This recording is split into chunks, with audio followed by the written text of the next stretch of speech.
To start my soil blocks, I begin with an equal mixture of peat moss and organic potting soil, one that has some kind of fertilizer in it like compost or worm castings.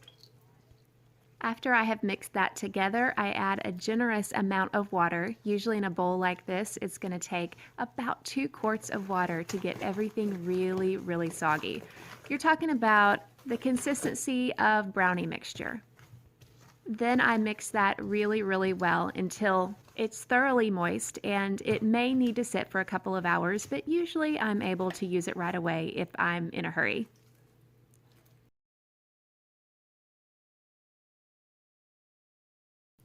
Next, I take my soil blocker and I press the soil blocker into the soil.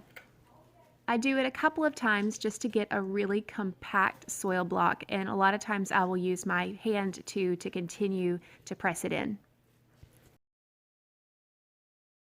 Then I take my full soil blocker and I place it on the tray.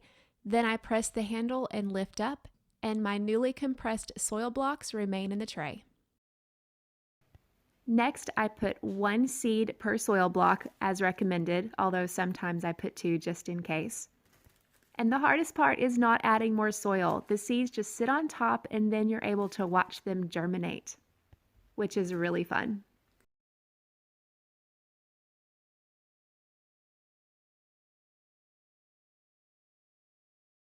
If you're wondering why I would choose to use soil blocking to begin my seeds, I can show you here in this calendula start.